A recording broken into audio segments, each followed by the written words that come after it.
ನಿಮ್ಮ ಕ್ಲಾಸಿನಲ್ಲಿ ಅತ್ಯಂತ ದೊಡ್ಡ ಅನ್ನಿಸಿಕೊಂಡವನು ಯಾರು ನಿಮ್ಮನ್ನು ಓವರ್ಟೇಕ್ ಮಾಡ್ಕೊಂಡು ಹೋಗ್ಬಿಡ್ಬೋದು.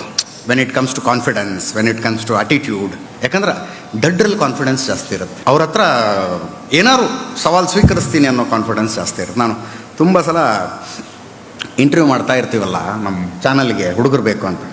ಒಬ್ಬ ಹುಡುಗ ಬಂದಿದ್ದ, ಈ ಭಾಷಣ ಅವನು ಏನಾದ್ರು ನೋಡ್ರು ಭಾಳ ಬೈತಾನೆ ನನಗೆ. ಹುಡುಗ ಬಂದಿದ್ದ, ಹಾವೇರಿ ಅವನು. ಒಂದು 7 ಜನರ ಇಂಟರ್ವ್ಯೂ ಆದಮೇಲೆ ಕರೆದ್ವಿ ಅವನ್ನ. ಕರೆದು ಏನೋ ಹೆಸರು ಅಂದ್ವಿ. ಅವ್ನ ಹೆಸರು ಹೇಳ್ದ. ಏನು ಮಾಡ್ತೀಗ ಅಂತ. ಪಾಂಡವ ಪೇಪರಲ್ಲಿ ಕೆಲಸ ಮಾಡ್ತೀನಿ ಅಂದ. ಪಾಂಡವ ಅಂತ ಪೇಪರ್ ಇದೆಯಾ ಅಂದೆ ನಾನು. ನೀವು ಹಾವೇರಿಗೆ ಬರ್ರಿ ಸರ, ಪಾಂಡವ, ಕೌರವ, ಧೃತರಾಷ್ಟ್ರ ಎಲ್ಲ ಅದಾವೆ ನಮ್ಮಲ್ಲಿ ನಾವು. ಆಯ್ತಪ್ಪ, ಏನು ಕೆಲಸ ಮಾಡ್ತೀವಿ ಅಂದೆ. ಸರ ಬೆಳಗ್ಗೆ ಬರ್ತೀನಿ ಆಫೀಸ್ಗೆ, ಪ್ರೆಸ್ ಮೀಟ್ ಇರ್ತಾವೆ, ಹೋಗಿ ಪ್ರೆಸ್ ಮೀಟ್ ಕವರ್ ಮಾಡ್ತೀನಿ, ವಾಪಸ್ ಆಫೀಸಿಗೆ ಬಂದು ಟೈಪ್ ಮಾಡ್ತೀನಿ, ಆಮೇಲೆ ಪೇಜ್ ಹಾಕ್ತೀನಿ. ಅಲ್ಲಿಂದ ನಮ್ಮ ಎಡಿಟರ್ ಸ್ಕೂಟ್ರ್ ಹಿಂದ್ಗಡೆ ಕೂತ್ಕೊಂಡು ಪ್ರಿಂಟಿಂಗ್ ಪ್ರೆಸ್ಸಿಗೆ ತಗೊಂಡು ಹೋಗ್ತೀನಿ. ಪ್ರಿಂಟಿಂಗ್ ಆದಮೇಲೆ ಬಂಡಲ್ ಕಟ್ತೀನಿ, ಬಂಡಲ್ ಆದಮೇಲೆ ಹೋಗಿ ಬಸ್ಸಿಗೆ ಹಾಕ್ತೀನಿ ಅಂದ. ನೀವು ಒಂದು ಪತ್ರಿಕಾ ಕಚೇರಿ ಅಷ್ಟು ಕೆಲಸ ಮಾಡ್ತಿದ್ದೀನಿ ಅಂತ ಹೇಳ್ತಿದ್ದ ನಾನು. ಇದನ್ನೆಲ್ಲ ಮಾಡ್ತೀಯೇನೋ ಅಂದೇನ.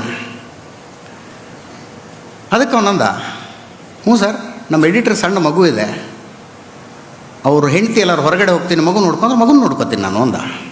ಐ ವಾಸ್ ಲೈಕ್, ಏನಪ್ಪ ಒಂದು ಆ್ಯಟಿಟ್ಯೂಡ್ ಅಂದೆ ನಾನು. ಸಂಬಳ ಎಷ್ಟು ಕೊಡ್ತಾರೆ ಅಂದ. ಅದು ಬಿಡಿ ಸರ್, ಹಾವೇರಿದೆ, ಏನು ಅದನ್ನೇನು ತಗೊಂಡು ಏನು ಮಾಡ್ತೀರಿ, ನೀವು ಎಷ್ಟು ಕೊಡ್ತೀರಿ ಹೇಳ್ರಿ ಅಂದ ಅವನು. ಹಂಗಲ್ಲೋ ತಮ್ಮ, ಅಲ್ಲಿ ಎಷ್ಟು ಕೊಡ್ತಾರೆ ಹೇಳೋ, ಅದ್ರ ಮೇಲೆ ಡಿಸೈಡ್ ಮಾಡಬೇಕು. ಅವನಂದ, ಸರ ಬೆಳಗ್ಗೆದ್ದು ನಾನು ನಮ್ಮ ಎಡಿಟರ್ ಮನೆಗೆ ಅವ್ರ ಹೆಂಡತಿ ಹತ್ರ, ಮೇಡಮ್ ನಾಷ್ಟ ಏನು ಮಾಡಿರಿ ಅಂತ ಹೋಗ್ತೀನಿ, ಬಟ್ ಬೆಂಗಳೂರಾಗ ನಿಮ್ಮ ಮನೆಗೆ ಬರೋಕ್ಕಾಗಲ್ಲ ನನಗೆ ಅಂದವನು. Look the way he presented himself ಐಸೆ.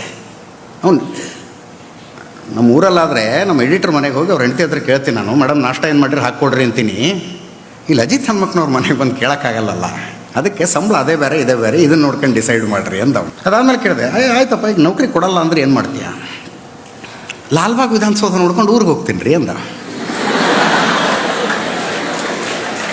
ನಮ್ದು ಹೆಂಗೂ ಪಾಂಡವ ಪೇಪರ್ ಇದ್ದೇ ಇತ್ತಲ್ಲ. ನಾನು ಇಲ್ಲ, ಇವನು ಕೆಲಸಕ್ಕೆ ತಗೊಳ್ಳೇಬೇಕಂತ ಡಿಸೈಡ್ ಮಾಡಿದ್ದ. ತಗೊಂಡೆ.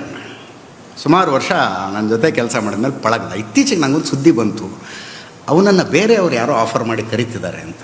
ಅವ್ನು ಕರೆದು ಕುಡಿಸ್ಕೊಂಡು ನಿನಗೆ ಎಷ್ಟು ಸಂಬಳ ಬೇಕು ಹೇಳಿ ಮಾರ, ದಯವಿಟ್ಟು ಬಿಟ್ಟು ಹೋಗಬೇಡ ಅಂತ ಹೇಳಿದೆ. What is it? ಅವ್ನ ಮಾರ್ಕ್ಸ್ ಎಷ್ಟೋ ನಂಗೆ ಗೊತ್ತಿಲ್ಲ. ಅವನು SLC ರ್ಯಾಂಕ್ ತಗೊಂಡಿದ್ನಾ, ಫೇಲ್ ಆಗಿದ್ನಾ, ಫಸ್ಟ್ ಕ್ಲಾಸಾ, ಡಿಸ್ಟಿಂಕ್ಷನ್ನ, ಸೆಕೆಂಡ್ ಕ್ಲಾಸಾ, ಐ ಡೋಂಟ್ ನೋ. ಉತ್ತರ ಕರ್ನಾಟಕದ ಹಾವೇರಿ ಪಕ್ಕದ ಹಳ್ಳಿಯೊಳಗೆ ಒಂದು ಹುಟ್ಟಿ ಬೆಳೆದಂಥ ನೇಟಿವ್ ನಾಲೆಜ್ ಇತ್ತು ನೋಡ್ರಿ. ಆ ನೇಟಿವ್ ನಾಲೆಜ್ ಕಾರಣಕ್ಕಾಗಿ ಬಂದ ಅವನು. Today I can say is the asset.